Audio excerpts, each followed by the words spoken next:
Don't threaten me with a good time. Hello. And we are live. Good evening, everyone, or good afternoon, depending on where you are. We are here tonight to talk about writing urban fantasy and writing mystery. And with me are Charlaine Harris and Toni L.P. Kelner, also known as librarian. And what we're going to do is talk about a little bit about writing, talk a little bit about where we get our inspiration and how we form our creatures, and just basically have a good time, because we haven't seen each other in person in a long time. Just so that you know, this will be available as a recording on the Facebook page, and eventually we'll put it up on my YouTube page. And without further ado, let me introduce everyone. 2021 will mark Charlaine's 40th year as a published writer. Woo! Yay! She has written 2 standalones, and her series include the Aurora Teagarden mysteries, the Lily Bard mysteries, the Sookie Stackhouse urban fantasies, the Harper Connelly urban fantasies, the Midnight Texas novels, the Cemetery Girl graphic novels with Christopher Golden, and the Gunnie Rose books set in an alternate history America.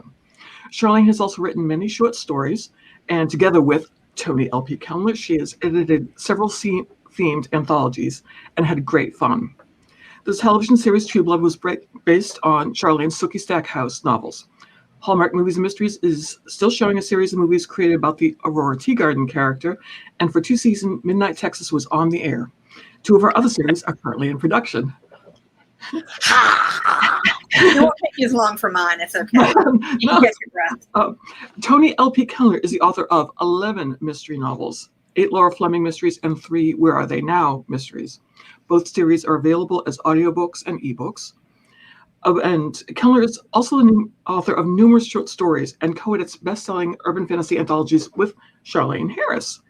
The most recent are Games Creatures Play and Dead But Not Forgotten. Kelner has won the Agatha Award and RT Book Club Lifetime Achievement Award, and has been nominated multiple times for the Anthony, Macavity, and the Derringer.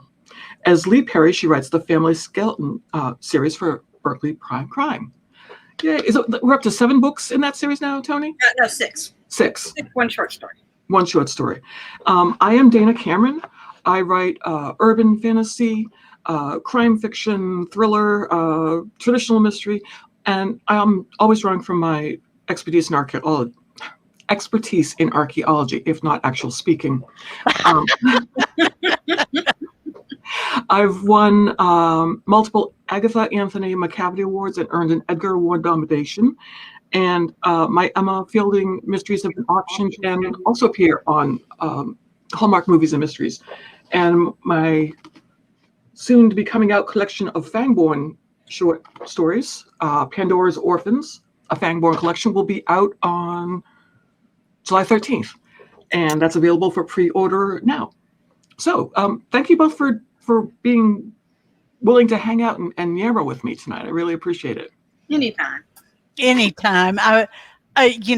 wasn't like you had to twist our arms. Not so much. But the checks are, in fact, in the mail. And I was trying to figure out. You're supposed to use PayPal, sweetie.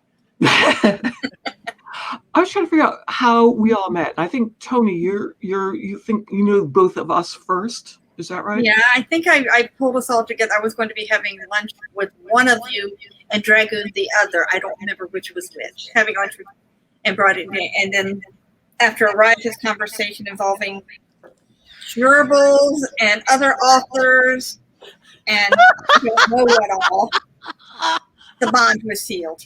Yeah, I think you don't come back from a discussion like that.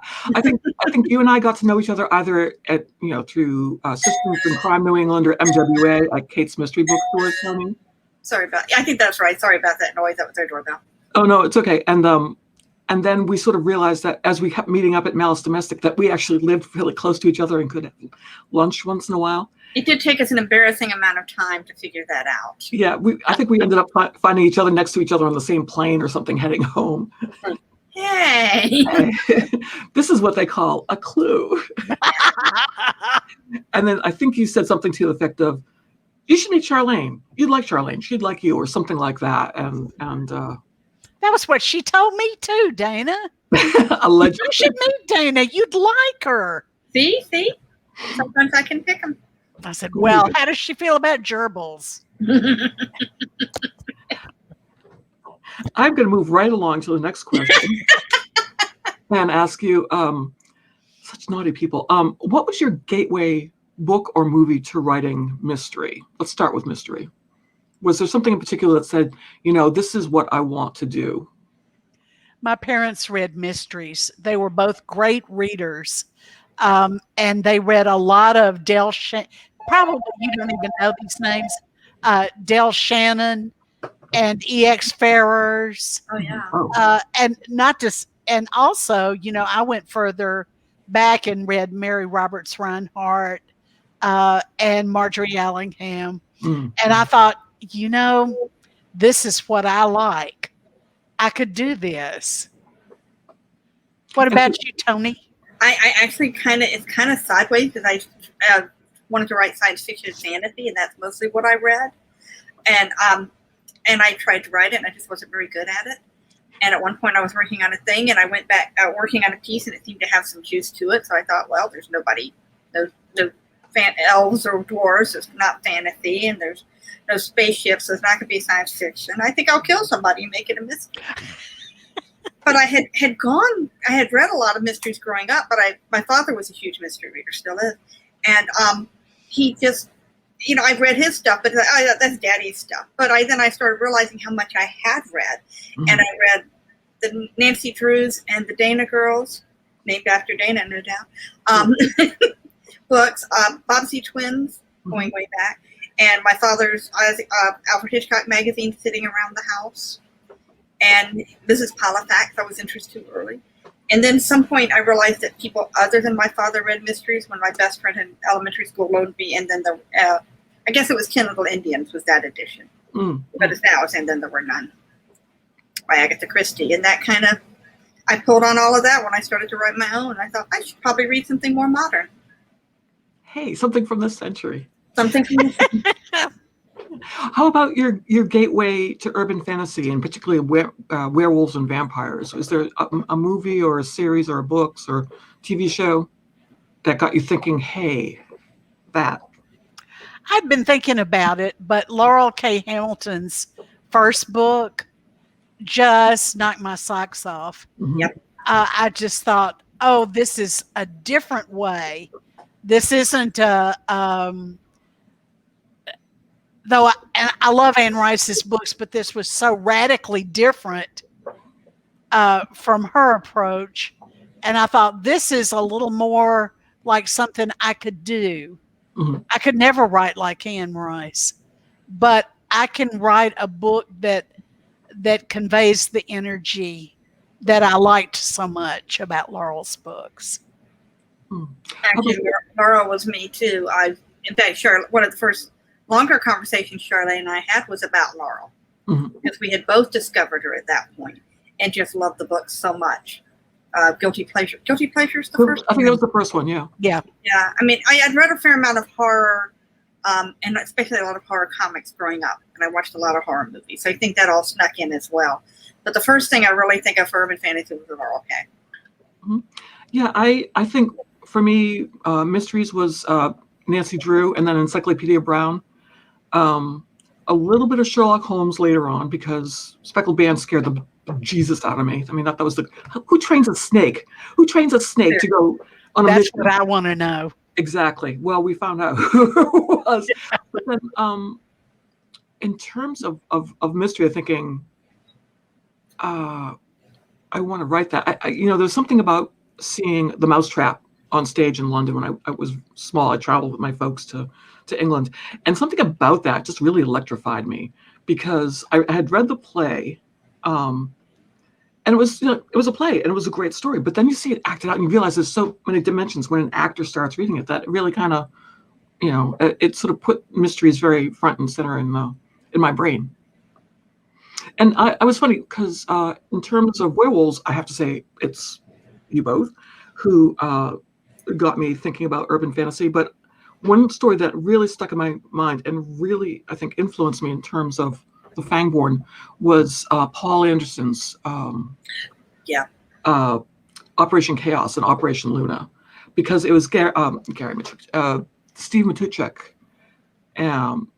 who I just sort of loved as part of the Werewolf Corps in the American Army and an alternate American history. And I just really liked that heroic aspect, and that was sort of appealing to me. Have you read it, Toni? I have, but it's been a long time.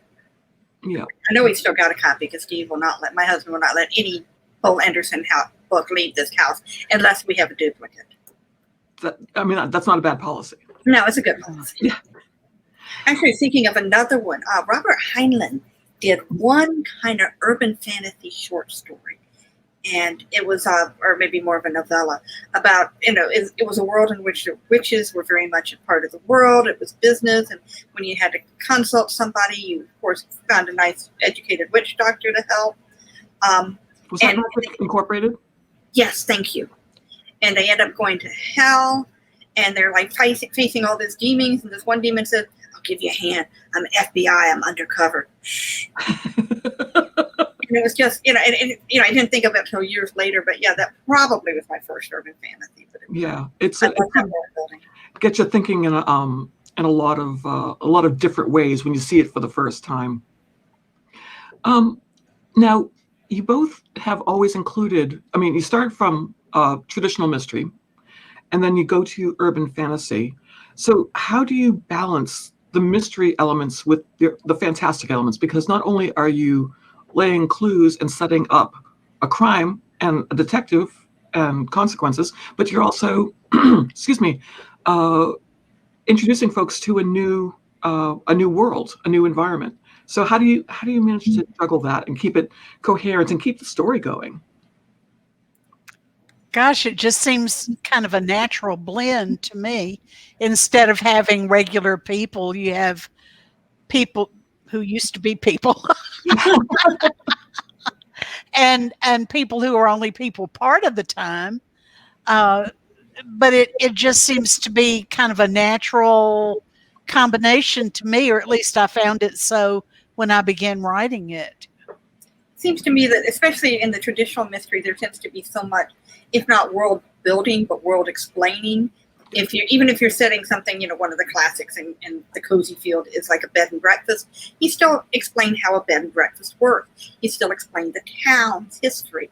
All of those things, it's just that they're fantastic elements rather than more normal ones. I don't think I do that much more explaining of the world in my my family skeleton mysteries or even my urban fantasy stories than I do in a mystery set in the South. Because, the South is alien to an awful lot of people, which is one reason moving up here helped me write it, that I started to realize it was something different. Yes, yeah. And I've been watching a lot of Columbo. I go figure, my 25-year-old daughter is hooked on 70s and 80s mysteries. So we've been watching Columbo and Murder, She Wrote. Oh, cool. I'm sorry, Toni. So even with Columbo, he's just explaining the world. Last night was about subliminal psychology, subliminal clues, which is baloney psychology. But it was still, it had to be explained. Chess playing, all these different backgrounds before you can understand the mystery. So I kind of feel like it plays a part in any mystery. Yep. I think if you're introducing the cast of characters and the setting that they're all in, but then you introduce the detective, and whether it's a professional detective or a police officer or a private eye or amateur sleuth, and you still have to say, okay, why are they there in particular? And you have to understand why they have an interest in solving things. Then it's not that far, but it always feels like it should be more, that you're sort of stuffing extra explanation in. But if you just think about it in terms of world building in general, then that really does simplify it. Thank you, Toni, for. I'm thinking it plays really well with your genius detective type, your Sherlock Holmes type, or I was thinking of the Sherlock in Elementary, because he knows all these bizarre, odd facts about all these little corners of the world. And so, he's doing a lot of world building in those stories, really. Mm-hmm. Yikes, we're getting thunder. If I get cut off, know the power got cut off. Okay, and if you're getting thunder, then we'll probably get it soon. But as long as we have a generator, so as long as we have internet, we'll probably be okay. Speaking of which, sorry. Is there? I mean, you've both written in other subgenres, specifically, and particularly with short stories. I know we've all contributed to different collections that had different aims and angles. Is there a genre in mystery or urban fantasy, or anything else that you'd like to try writing that you haven't yet? I'd like to, even though I don't read a lot of horror, when I read a successful horror book, I'm just like, I would love to write something that was as good as The Haunting of Hill House. Yeah. I mean, Shirley Jackson is my idol, and her short stories she's like the queen of short stories. They have the biggest visceral punch. I can only hope that someday I'm that good, and I better hurry up. Time's wasting, Charlaine. Time's a wasting. I'll be 70 this year. Hey, whoa, say it isn't so. I don't believe that. Sadly, it is. Well, not sadly, but yes, that is what the calendar is telling me. So You believe it? It's really true. I'm preparing myself for the downslide. A massive party is clearly in order. Or not. This is planned very early in the evening now. Or perhaps just a quiet watching of something with a pizza. Yes. An intimate pizza for two. How about you, Toni? Is there something that you haven't written yet that you kind of think you'd love to do? I think I'd like to write a full-fledged an adventure. I mean, it can still be a mystery, but I'm thinking of some of the Amelia Peabodys by Elizabeth Peters, which there's so much adventure and fun. And I'd like to do something like, I've done a short story that I thought was kind of in that zone, but it'd be mighty fun to do it as a full novel. Yeah. I got to say, I keep sneaking around and coming back to writing horror stories because I've written a couple and I really liked the way that I have to think about them and make decisions about, what I think is horrific and how that would work for me. So I'm sneaking up on that. I mean, I think we all sneak up on that kind of thing when we're dealing with urban fantasy, because even if it isn't horror, there are horrific moments of general bloodletting and retribution and all that fun stuff. Oh, Yeah. boy. But then there's also, it's like, is this horrible, and for whom is it horrible, and for whom is it maybe not so horrible, which I love playing around with. But so I'm hoping to write more of that, but we'll see. What is your writing process? Do you just do you sit and out on the veranda or the on the cupola and let muses fly down and inspire you, or do you wake up in the middle of the night and grab a pen and start scribbling, or what all? I never wake up in the middle of the night and want to write. Maybe go to the bathroom. I have a big wheel and there's a word at each place it stops. And then that's the word I use. It's really hard if it's lanyap or Eskimos and I'm writing about the South, but I can still do it. It's You can get into the South easily. Yes, that's true. No, are you being serious, Charlaine? Because I've never heard this before. No, okay. There wouldn't be a big enough wheel. No, I start with a little kernel of an idea, a tiny little bit, and I think that's what I want to write about. How can I do that? What does the world have to be like for that protagonist, for her to do this or for him to do that, and not get put in jail? And then I build everything, it just grows outward. Poof. It's like a pearl. What a nice thing to say. Just like a grain of sand irritating the hell out of it. Now that really is nice. But it's really more like just a kernel that you plant in the ground, and then eventually, oh man, this is getting labored. If you water it enough, it grows. And Toni, and thank you for so much for playing along with Charlaine and making me believe that there was some kind of wheel going on. Honestly, I'm thinking, I visited your house. I don't remember seeing a wheel, but gullible. I had to move it into the side yard. It was so big. So many words. So many words. Oh, yeah. Y'all getting coal in your stockings this year. That's all I can say. I think you should use an automated, do a virtual wheel. You just have an app for that now. Oh, I bet there is. There probably is, actually. One time years ago, I found a book in a bookstore that was romance writers' phrase book. To this day, I do not know if it was tongue in cheek or serious, but it had like a whole list of words you could use for man's parts and descriptions of things. And we're like, my father and I are like, it was funny, but then again, we've seen those words, those phrases used in books. So I don't know, maybe they were serious. I don't know. The strangest one I ever heard, and I don't know where the writer, should I go on with this? If it's funny. Oh, what? I thought so. And I think everything is funny. She chose to call it his yard. And I thought, well, one thing, that's pretty vainglorious. His yard, like a backyard? That's what I kept thinking. Or more like a meter. He stood there surveying his yard, and I thought, what's the deal with this guy's yard? It took me forever. Not my finest hour.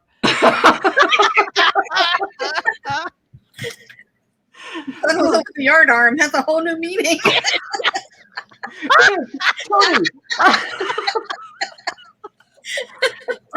Anyway, that was the weirdest one. But I have seen like a primer for writing romance, and I think most romance writers don't use these tools, but it was like when you had to have a bump, and it was like A, B, C, bump. Then is a bump a euphemism for something? No, well, I don't think so. I think it means that's when you have to have an exciting moment. Oh. Well, could be, but or not. But I thought, okay, there is a rhythm, right, Dana? Toni, there is a rhythm to writing a book, and when you have to kill somebody or have someone suddenly turn into a piece of toast. You just Square toast. Square toast is a new genre. Cheese toast. No, there's I'm gonna go with biscuits myself, but that sounds good too. Okay. None of us have had our dinner. But there's a moment when you have to do something unexpected and exciting, sometimes bloody. Mm-hmm. I've never been one who could outline it and figure out and analyze it, but I just kind of have a feel for it because of all the books I've read. Yes. Yes. That's the great thing about reading. It teaches you so much. Yeah. There's what was it? Samuel Johnson said, if you're going to, you have to turn over an entire library to make one book. And whether that happens all at once because you're doing research or something, or it happens over a lifetime and you're learning how to write. I think the reading is one of the best educations you get if you're not going to be an English major and do an MFA and all that good stuff. But yeah, it's I don't have a wheel. Or an app. No, I don't have an app, but I realize when I start thinking about one particular scene, it's always some scene that comes out of nowhere and says, "Oh, that would be cool. How did everyone get here to write to have that scene happen?" And once I write that down, then I say, "Oh, there's some people here. Who are they?" And you figure that out. And it's always going from that little kernel, as Charlaine was saying, out to figure out all the answers. And then you figure out, okay, well, how did they get here? And that's the scene before, and where, and what is it they're trying to do, and that's the scene after. So, but do you write it in that order, or do you write it sequentially? I don't write. I write it out of order and out of chronology. I write whatever Okay. scene comes into my head. Did Uh-huh. Yeah. Really? Yeah. I can't write chronologically. That every time I try, it just blocks me. I I can write usually chronologically. start at the beginning, but from that point on, it's no telling. Okay. Okay, this is new information.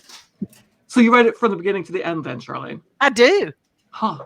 Sometimes the end can take as long as the ending of the Lord of the Rings to come. You know, I was discussing this with somebody else last week, where you get to the end and you say, "Oh, that's it. Frodo is safe," and then Eowyn comes in, and you go, "Okay, that's the end now. Eowyn and Aragorn are together," and then you go, "No, here's some more. There's another end."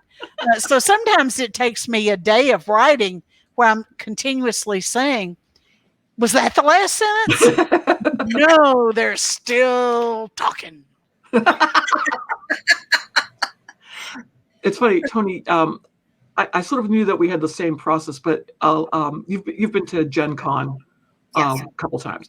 I was lucky enough to be on a panel with Terry Brooks, who wrote the Shannara books, and that was one of my. After I'd read Lord of the Rings for the first time as a kid, sort of Shannara was like, "Oh my God, this is almost just exactly like it, except whatever."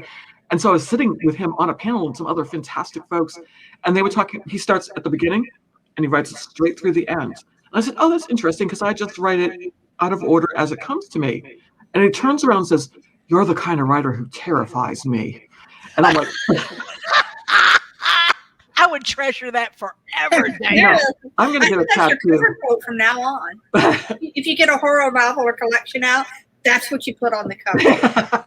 I terrify Yes. this writer. Yeah. It was something that I was like, oh, I didn't realize you felt so vehemently about it. But the nice thing was that other folks came up after me and said, "Oh, I didn't think I could be a real writer, because I don't write it from beginning to end either." I'm like, "Well, I'm glad you got to hear me get made fun of by Terry Brooks." I wonder if, for me at least, if it came because I was a technical writer for a long time and I wrote computer software documentation. And when a computer program is being developed, and we're talking about fairly large, highly technical, incredibly boring products for banking automation and hospital automation and capacity planning. Oh, do keep talking.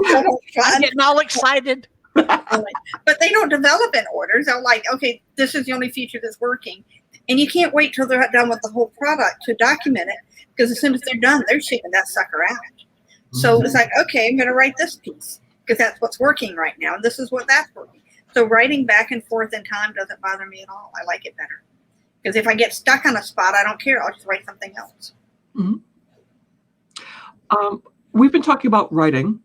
Let's talk about editing for a moment. You both have received a lot of acclaim for editing a series of anthologies featuring a mix of urban fantasy and mystery, where writers from both disciplines were asked to tackle a common theme: vampires and birthdays, werewolves at the holidays, home improvement for the undead, that eternal favorite.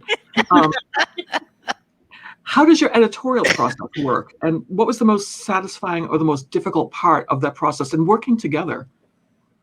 Or not? Getting to ask such great people. Yes. And then them saying yes. Mm-hmm. That was so much fun. We would do our dream list. We would talk to each other many times a day, emailing and saying, "What about so-and-so? Oh, that would be great. What about this guy? Oh, that would be great." Pretty much. Yeah, and then we'd have to find out how to track them down.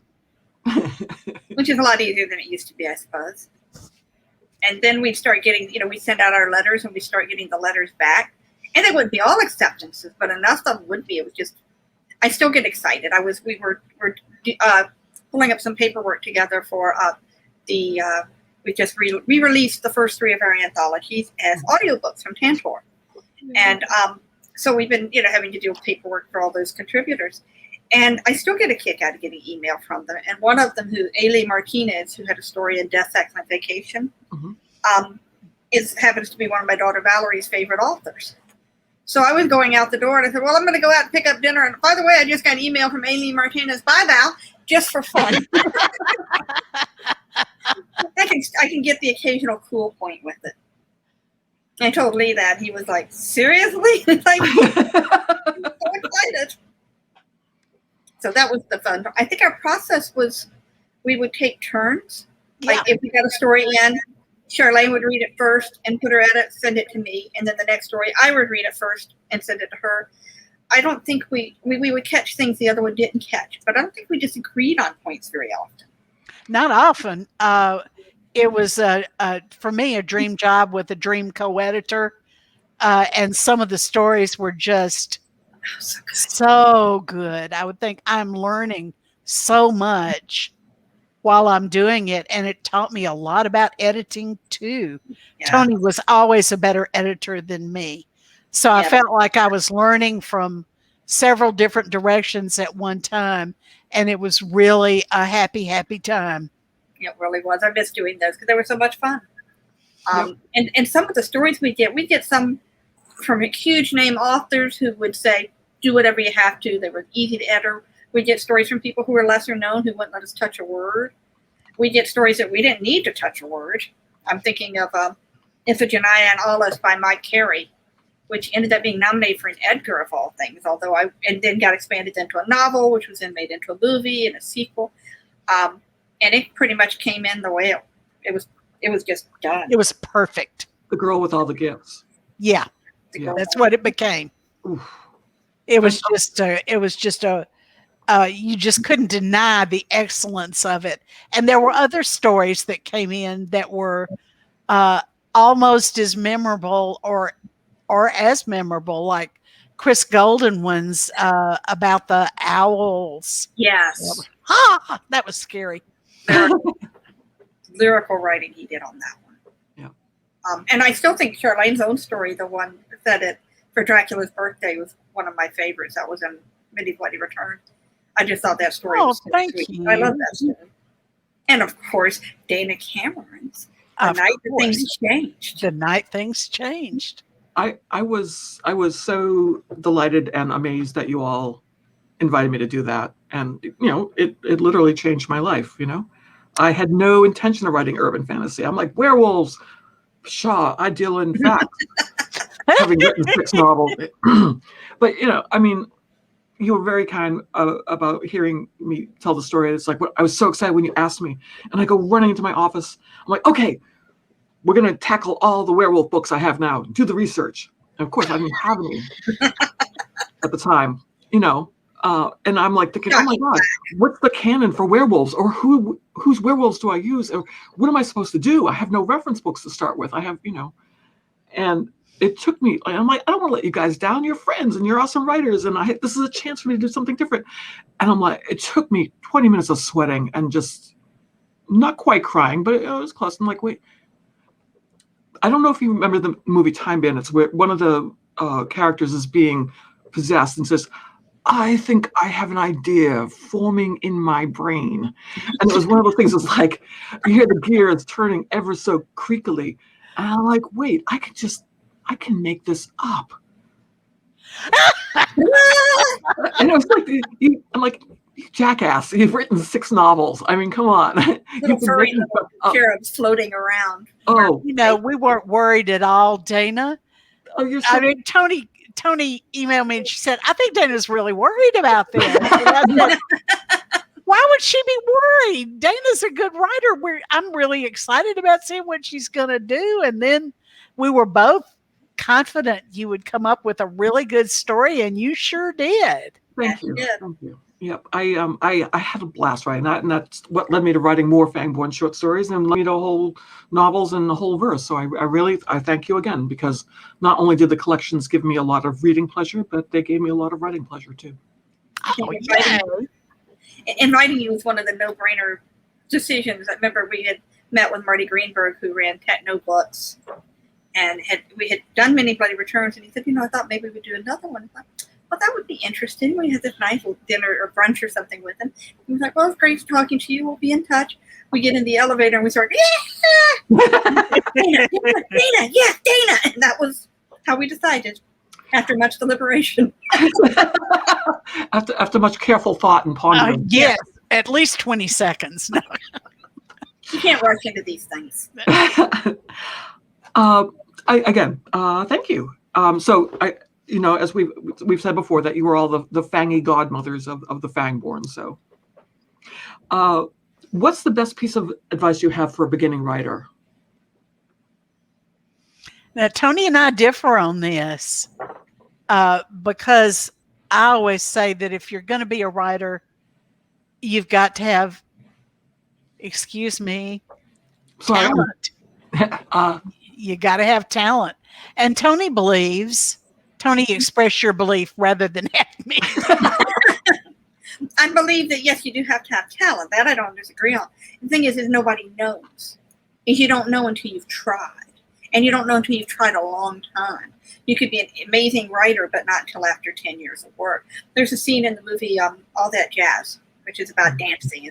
This is kind of a thinly veiled biopic of Bob Fosse, in which he's a woman who's not a very good dancer. He picked her because she was pretty and would go to bed with him. But she's trying so hard, she can't keep up. And he finally says, look, I can't make you a great dancer. I can't make you a good dancer. But if you try hard and listen to me, I can make you a better dancer. Mm-hmm. And I think most people, they may not be great writers. They may not be good writers. But if they try and keep at it, they're going to be better writers.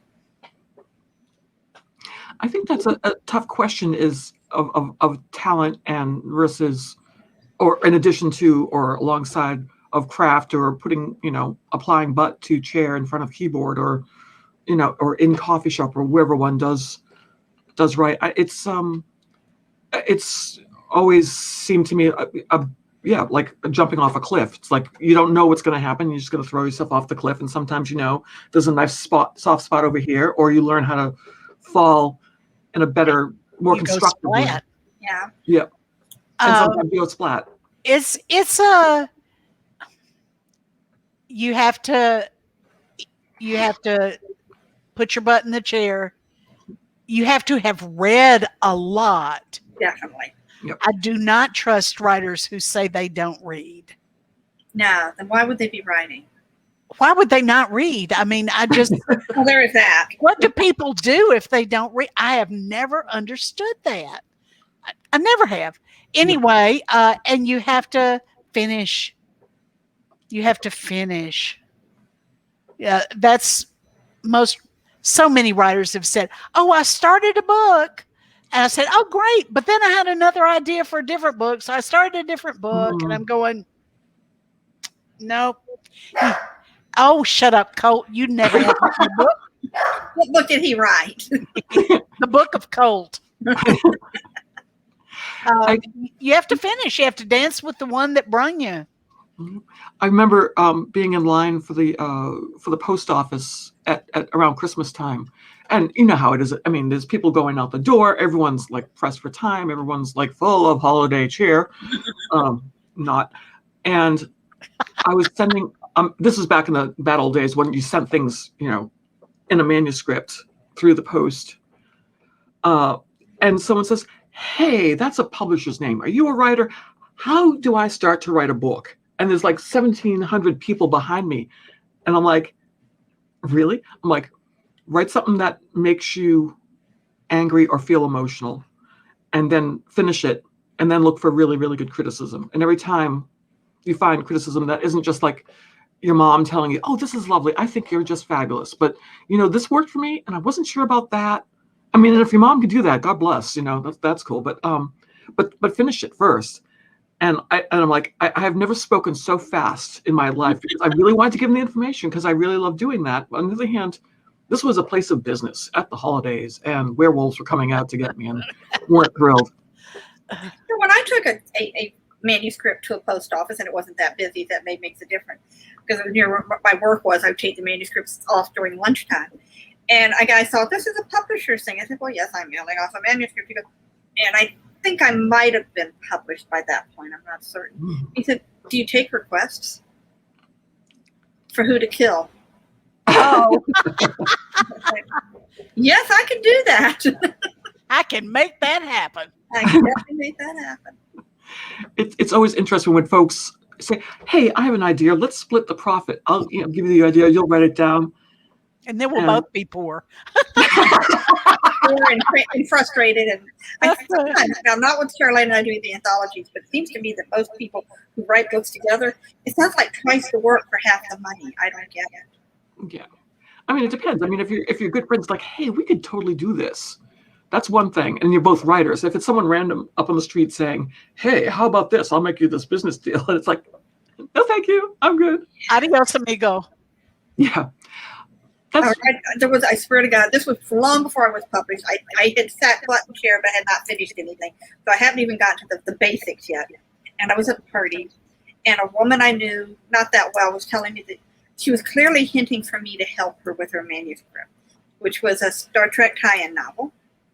And she said, well, I've got Kirk and Spock to be blood brothers, which is what I wanted. I'm like, but it needs a little work at the beginning. I'm not sure how to end it. And the middle is kind of messy. And I'm like,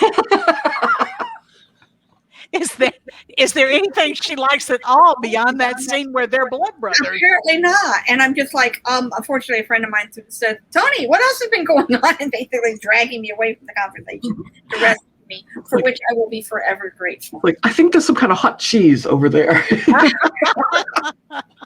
So it was one of, and for it to be before I'd even published or finished anything, it was like, wow, this really does happen. It's really profoundly strange when it does happen. Okay, a random personal question. Random, not that random. It's carefully calculated. You know me. I do.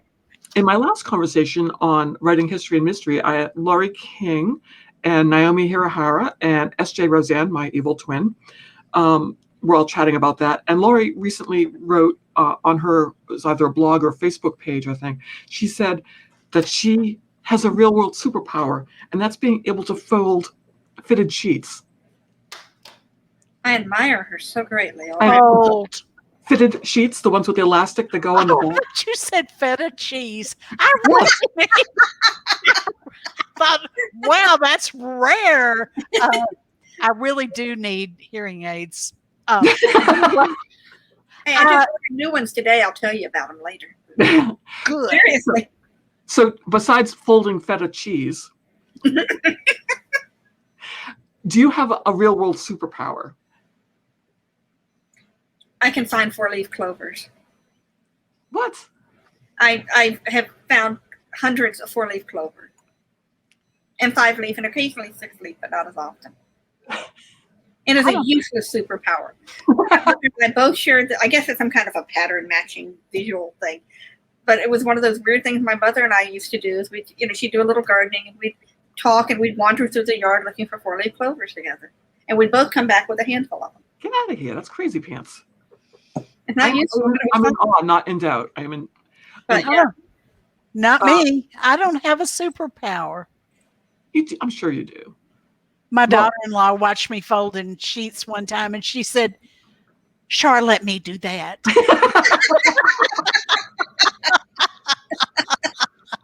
I gotta say, it took me a minute to think about whether I had one, and I realized this weird thing is that no matter where I'm traveling and whether I speak the language or not, people from other countries who are also traveling there will come up to me and ask me a question about how to get to someplace else.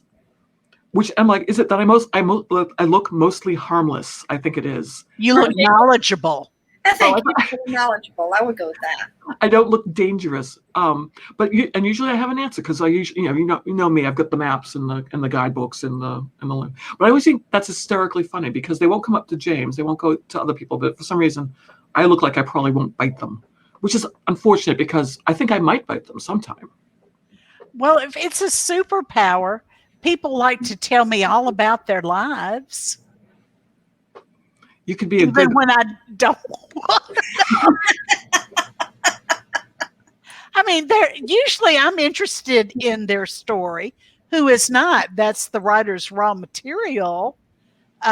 Is lives, and I like to listen. But sometimes it's really not convenient to listen to a monologue. Well, that way you could be someone who works for an intelligence service and elicits information from people. I don't even have to elicit. They're just coming up. Hey, you need to know this about me right now. We've witnessed that. Remember, we were all riding home from somewhere. I think we were in Toronto for BoucherCon, and a lady who had been at this event off-site was giving us a ride back to the hotel, and she started telling us about her life. Yes, I'm sorry. It was my magical presence that did that. That she told decided us about being a dominatrix. Mm-hmm. It was very cool. Had become a motivational speaker or personal. Oh, she was a personal life coach now. Because she said being a dominatrix was too hard work physically. Because she goes, it's hard work spanking people. I can believe that. Agreed. Dana was so cool about it. Dana said, "Oh, it must be." That's just. I'm sitting there going, "What? Great. Let's go with that." I was not expecting that. Dana's making intelligent comments and agreeable noises, and I'm still sitting there going, what did I do to deserve this? No, really, it was fascinating. It was fascinating. She was nice. Let's see. We have about 15 minutes left. Someone had asked a question about who decides how many books are going to be in a series. The reader does. The readers. The reader goes with their pocketbook. Yep. So support your local bookshops, support your local writers. Yeah, if you like somebody, buy the book. Like I get queries. I got a query yesterday about why Toni and I weren't co-editing anthologies anymore. I said because the sales dropped off, so they didn't want any more. Yep, it's just mathematics, unfortunately. Yep. Sometimes you have a story arc that calls for a certain number of books, and I'm thinking about the Midnight Texas series. Yeah. It was a 3-book story arc, but you could do more in that world anytime, and I'd be there if the bookstore signed up for it. If they asked me to, I probably would. Yep. But only if they don't keep her from writing more Gunnie Rose books. Yeah, that's what I'm doing. I'm going to finish one this week. Aces. Just Right. Is there a book, not your own, that you wish you'd written? You, Paris. You tell us what it is. You are all a quiver. Well, there are two. And the first one may surprise you, though I often cite it. I wish I had written Jurassic Park. Because dinosaurs, people. Dinosaurs, people, the screaming and the running. Yes. Then there comes the screaming and the running. And I wish I had written either We Have Always Lived in the Castle or The Haunting of Hill House. Yeah. I wish. Yeah. I wouldn't want Shirley Jackson's life, but if I could have her talent, that would just be so incredibly wonderful. How about you, Toni? The Dreaming Jewels by Theodore Sturgeon. Oh, wow. It's particularly well known, but it was to me, it was almost a perfect book. And the plot, and the character, and the emotion, and the world building. I could just read it over and over again. I'm the same way with some of Fred Brown's books, but for him, it's the short stories I would write as. Yeah, that's going way back there. What about you, Dana? There are two. I was trying to think hard about this because thinking is hard. And I realized that in terms of the first book that came into my head was The Bone People by Carrie Holm. And it's not a mystery, it's not urban fantasy, it's set in New Zealand. And it is just one of the most amazing books about people. It's brutal, it's beautiful, it's gut-wrenching, and ultimately it just I had to slow down reading it because it was so good. And it kind of left me gasping at the end. I need to reread it soon because it's been years. But in terms of mystery, I think Toni already hit on it, was A Crocodile on the Sandbank. If I'd read Elizabeth Peters before I started writing my Emma Fielding books, I never would have written them because she gets the humor right. She gets the history right. She gets the archaeology right. She gets the mystery right. She gets the romance right. She gets the romance right. Yeah, she was an amazing woman and an amazing writer. Yep, absolutely. We have another question. Do any of you ladies base anyone or anything, however loosely, on your family or life experience? Other than the person who wrote that question, Robin, my sister. Yes, interesting how that works. We all base our books on Robin. Yes. That's it. Oh. Rib, you show up over and over again. Yep. I never take it from one person. I always take it like sort of this one's bad attitude and this one's other character traits and sort of mush them up together. Because I think if you draw from one person, it comes out really flat. And they never recognize themselves. Never, ever, ever. There's actually a story out of what's her name? Is it Susan Alexi? Margaret Logan? I think it's Margaret Logan. Margaret Press wrote a series of books set in Salem, Massachusetts Police Department. She wrote books. She then went to talk to the people, the public information officer, to get background material to make sure she had all the details about police procedural correct. And everyone at the police station started deciding who she had based her characters on. She had not met them until she finished the manuscript, and they still insisted they knew who was who. Yep. But with my Laura Flemings, I did a lot more basing on my own character, on my own family, and pulled out names from my family tree, pulled out characters. Not always. You were talking about it's not based on one person. In my case, it might be based on one person, but be only one element of one person. Like, I had a character who was kind of mean and nasty, and that was like a small portion of some of her relatives' personality. She wasn't like that all the time, but sometimes she was like that. And no, I'm not naming the person either. I'm saying, are we looking pointedly at the comment screen? Our name begins with R. No. But I think I still base. I mean, I still do a lot of basing on people, and I still steal names like crazy. Yeah, I like cemeteries for stealing names. Yes, and movie credits. Like the best boys have the best random names. Yeah, and the delinquent taxes list in the newspaper. That's where I go. Very cool. I'm sorry. Is this like the wheel again? Because I feel like no, that's true. No, that's true. I feel like you're yanking my chain. No, not a bit of a yank. Not a bit of a yank. We have another question. Does it matter to you if your lead character in your book is a man or a woman? Do you prefer to write a male or a female character? I would find it very hard to write a novel from a male perspective. I could do short fiction, but because I am a cis woman, I think it would be hard for me to write a convincing male. Not impossible. I don't say anything is possible because plenty of women have done it. But for me, I'm more comfortable doing a woman character. I'm pretty much the same way. I've done ensemble books where I did part of the story from a male point of view. And that was a little bit of a challenge for me because I identify so strongly as a woman, and I like to write strong women characters. But I thought I needed to stretch, and I thought, after all, I've been married to a guy for 42 years. I should know how to write a guy.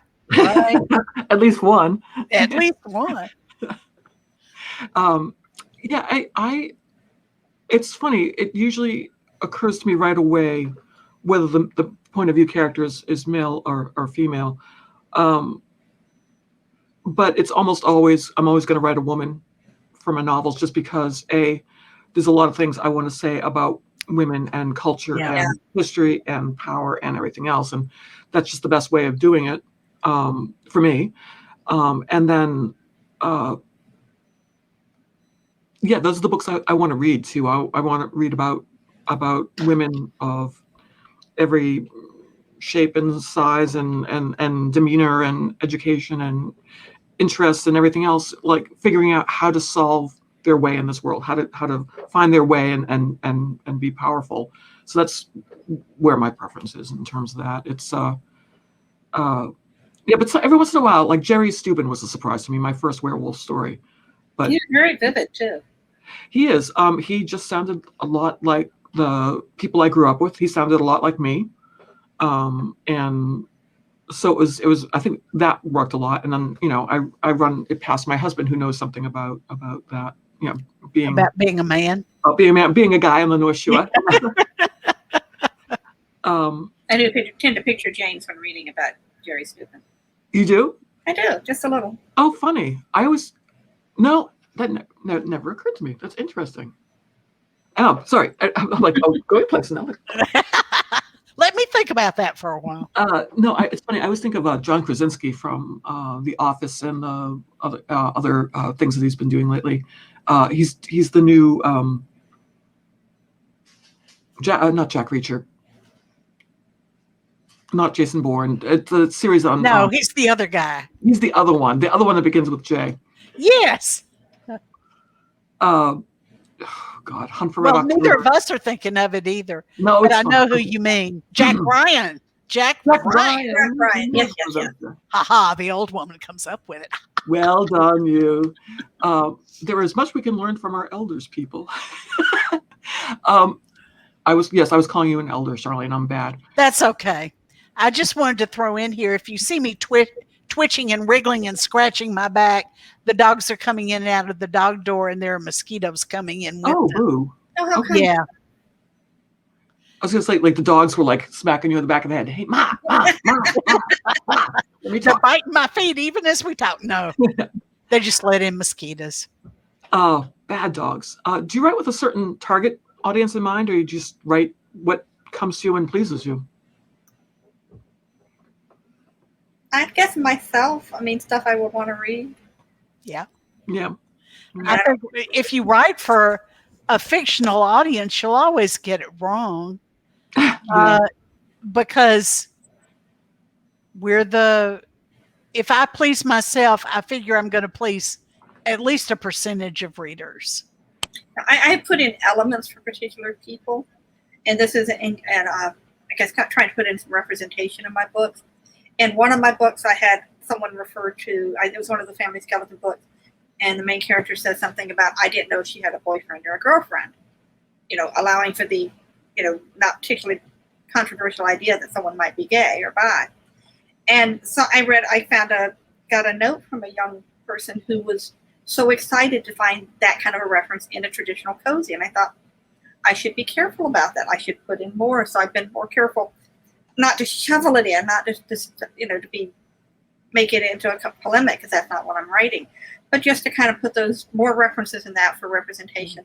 So I had a gender fluid character, because I thought that particular book was set in an art school, and there was a lot of gender fluid people at the art school my daughter went to. So I thought, okay, that's representation, and it's true to the setting. So I'll put in elements like that. Yeah. For a particular person I'm thinking of, but as far as thinking what is my audience, I'm often mystified by people who like my books, because there was one time I was doing a signing, and this was years back, and I was writing the Laura Fleming series, these little sweet little cozies set in North Carolina that had to be written as if your great Aunt Virginia was going to read them out loud to your grandmother. So my great Aunt Virginia did in fact read them out loud to my grandmother. So there was no cussing, and I was sitting in this bookstore, and this young guy with beautiful blonde hair came up, and I'm thinking, does he want to know where the magazines are or where the bathroom is? And he said, I'm so happy to meet you, Miss Kelner. I really loved your books. May I get this signed? I'm like, and I was looking for the candy camera thing. Is someone playing a joke on me? So, it's always surprising. If I pictured my target audience, it would not have been him, but he was beautiful. Cool. That's Wow. awesome. That is cool. That's a lovely story. I do occasionally think of specific groups, as you were talking about, Toni. When I'm writing an archaeology story, I will put in Easter eggs for the archaeologists. And in the Anna Hoyt short stories, when I'm writing about a particular kind of place, like a tavern, I will give them all historic tavern names from New England. So anyone who's done work on that period will sort of go.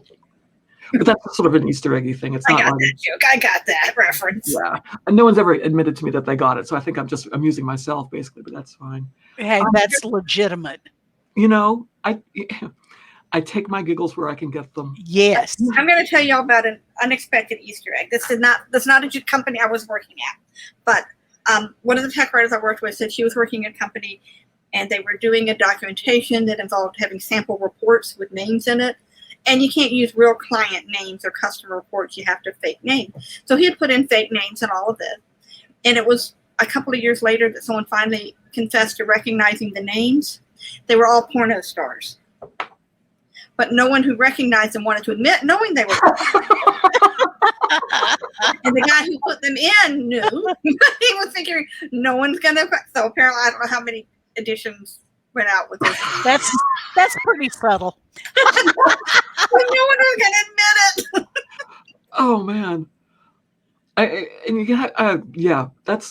would never have occurred to me. I would wonder. have to do some research. I want to wrap it up because I know that I don't know if it's past Charlaine's dinner time or it's creeping up on it or whatever, but I want to sort of. I was wondering, what is next for you all? What is coming out soon? What is new and wonderful happening in your writing lives? I have a couple of offers that are floating around, a couple of ideas for things I might be doing that I can't talk about now. I'm going to finish this Gunnie Rose book. It isn't really a Gunnie Rose book, though. It's the lead character is her half sister Felicia, Mm-hmm. and really I've been having a good time with it. Really good, and I'm gonna finish that up this week. Woo! For sure, and then I'm gonna let it lie fallow for a week, and then I'm gonna rewrite so I can get it in by July 31st, which is run it past your beta readers. and yes, I will. Because I loves my beta readers. Toni, how about you? I sold a short story in the Family Skeleton series. So it's the first Family Skeleton short story. That'll be in Ellery Queen Mystery Magazine. I have no idea when. And I'm working very slowly and methodically on a Family Skeleton novel set at a live-action role-play summer camp. So basically live-action Dungeons and Dragons. Oh, wow. Natural for a walking, talking skeleton. Sure. That would be, I can imagine Sid getting very excited about that. He's very excited already. What about you, Madam Hostess? Well, since you've asked, Fangborn Collection short stories with an all-new Claudia Steuben short story, Pandora's Orphans, comes out July 13th, available from fine booksellers everywhere for pre-order now. And I'm working on a couple other things. I've got a thriller that I think is eventually going to get published. It needs extensive rewriting. Exit Interview. Some of you might know my AKA Jane character. I love her because she's so violent. Yes. And she doesn't really care. She doesn't stop and think about it. She doesn't look for reference works, for example. So she's a lot of fun. We love her. We love her. Yep. And I'm also working on the Anna Hoyt novel. So with any luck, my 18th century problem fixer, who has basically one solution to most problems. But it works. But it works. So thank you all very much. It's been so great just to hang around and talk about work stuff, and we learn things about each other that we didn't know before. True. And this the recording will still be on Facebook for if people want to go back and check it out, and eventually on the YouTube channel for Dana Cameron author. Yay, yay. Yay. Well, thanks again, and I hope you have a wonderful rest of your week. Stay cool, stay dry, stay warm as necessary. Stay unbitten. Stay unbitten. Go chase those mosquitoes away. Yes. Right. Bye-bye, everybody. Bye. Goodbye also.